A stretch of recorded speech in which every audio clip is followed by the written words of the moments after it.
For as long as Nigerian past leaders is not being held accountable for their wrongs, then we can never have any hope of breeding a better leader for the future. It can never happen.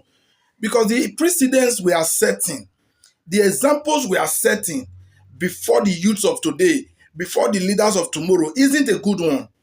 I think I recently once listened to Omoyele Sowore, who said in an interview that if he's president of Nigeria today, that he will build a museum for past corrupt leaders, where the future generation will be shown and taught about the corruption and involvement of those leaders.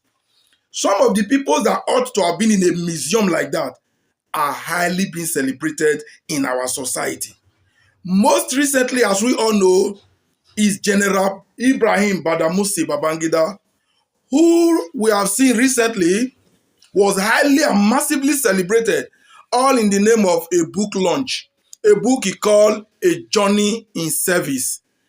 Now, by the so-called launching of a book, this man, IBB, rakes in nearly 17 billion naira from this book launch.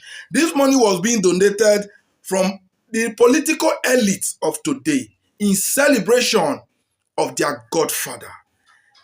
32 years after one of the greatest crimes against Nigeria and Nigerians, IBB finally came out to admit to Nigerians and the world that annulling June 12, 1993 election was an error and a regrettable one on his part. Now, this is it. This 1993 wasn't the first time a Nigerian leader made a blunder, created a disaster out of their own selfish interest. The first, because it has happened 3 times actually. The first was during the Nigerian Civil War, being led by General Yakubu Gowon. When will Yakubu Gowon come out to confess and apologize? When? What happens during the Nigerian Civil War, being led by Gowon, was a genocide. We know, right? But now Gowon is still there, hale and hearty, even involved in the celebration and launching of IBB's book recently. That Biafra Civil War was one of the greatest against Nigeria and Nigerians. The second was this of the IBB, June 12, 1993, the annulment of that election after MKO Abiola has contested and won an election, a mandate being given to him by the people. General Ibrahim Badamasi Babangida went ahead to annul that election for reason best known to him. Now he has came out to say it was a decision it was a difficult one, that he regrets it. Now this is my question. How does the regret of Babangida remedy the damage that was done at that time? Of what lesson and of what consequence will that have, or has that have, on Badamasi Babangida? I guess the answer is none. And if actions like this from our past leaders have no consequences, there is no way of punishing them for it, then you don't expect today's leaders and the future leaders not to do something worse. The most recently of a disaster that has happened is February 25th, 2023, the general elections that happens in Nigeria. We all knew what happened. It was a practical repeat of what happened under IBB on June 12, 1993. On 2023, it repeated again. And I guess maybe in 32 years from now, somebody will come out to confess and perhaps apologize to Nigeria, and then come out to tell the whole world that yes, His Excellency Peter Obi truly won that election, maybe in 32 years from now. And of what impact? How will that not remedy a situation that was badly damaged by these singular actions? So leaders like this ought to have been in a certain museum, according to Sowore.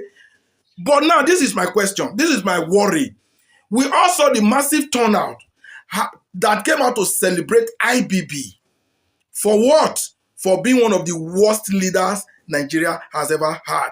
For being a man who was responsible for being one of the worst decisions ever made in Nigeria as a country. Although, sadly, he was unable to tell Nigerians and the world why exactly that election was annulled. He couldn't say. Rather, he put the blame on General Sani Abacha late. Why is every blame being put on Abacha? Because it's no more. Loot Abacha. The decision to annul election Abacha, is it because it's no more? Now, you could not tell Nigerians why you annul that election. Rather, you are blaming Abacha.